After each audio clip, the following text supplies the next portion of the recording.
इस गांव के पड़ोसी गांव में एक व्यापारी रहता था। व्यापारी धनवान बहुत था, इसीलिए उसके पास किसी भौतिक वस्तु की कोई कमी नहीं थी।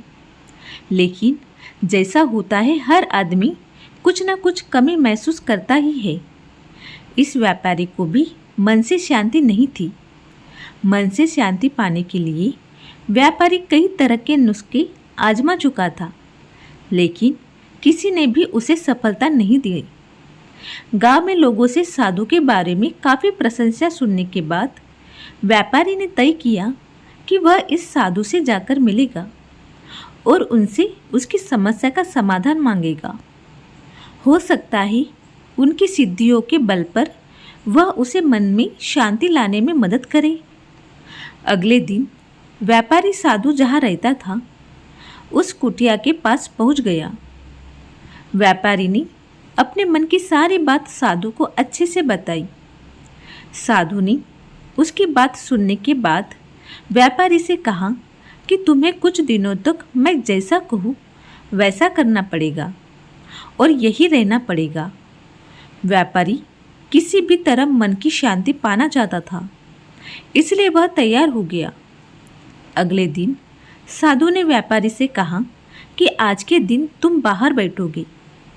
साधु ने व्यापारी को एक जगह बताई जहाँ पर उसे बैठना था।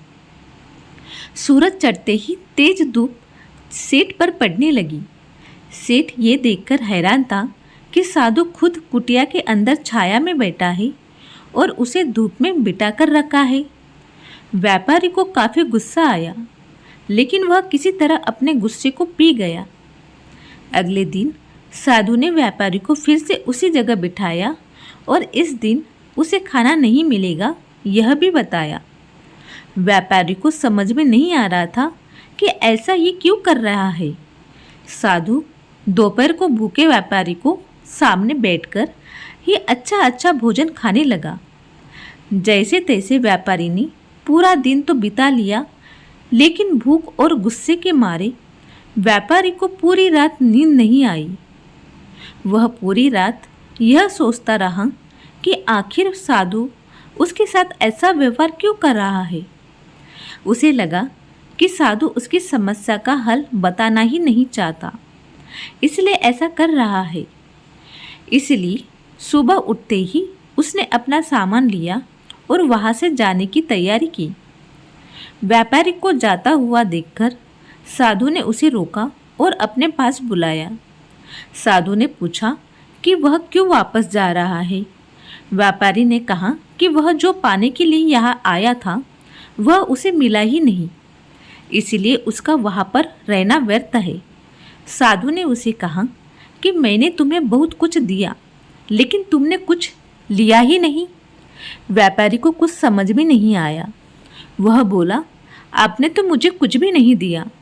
साधु ने कहा कि जब मैं तुम्हें धूप में बिठाकर खुद छाँव में बैठा, तब मेरे सर पर पड़ने वाली छाँव तुम्हारे किसी काम की नहीं है। यह तुम्हें समझ जाना चाहिए था। तुम नहीं समझे, तब मैंने तुम्हें भूखा रखा और तुम्हारे सामने अच्छा भोजन खाया, तब भी तुम नहीं समझे कि मेरा खाना खाने से तुम्हारा पेट नहीं भरने वाला। यही बात को आगे बढ़ाते हुए मैं तुम्हें बताता हूँ कि मेरी सिद्धियों से तुम्हें मन की शांति नहीं मिलने वाली। जैसे तुमने अपने परिश्रम से धन, नाम, रुतबा सब कमाया है, वैसे ही तुम्हें अपने मन की शांति भी खुद ही कमानी होगी। व्यापारी साधु की बात समझ गया और उसने साधु से कहा कि मैं यहाँ किसी ताबीज या किसी वस्तु को पाने की आशा से नहीं आया था, लेकिन आपने मुझे उससे भी कीमती चीज़ दे दी। उसने साधु को धन्यवाद किया और खुशी खुशी अपने घर वापस लौट गया। दोस्तों, हमारे जीवन की परेशानियाँ हम ही हल कर सकते हैं। हाँ, किसी और से हम उन्हें हल करने का रास्ता जरूर जान सकते हैं, लेकिन कोई और व्यक्ति उन्हें हमारे लिए कभी हल नहीं कर सकता। तो फ्रेंड्स, आपको ये स्टोरी कैसी लगी तो प्लीज़ मुझे कमेंट बॉक्स में ज़रूर बताइए और लाइक और सब्सक्राइब करना ना भूलें। धन्यवाद।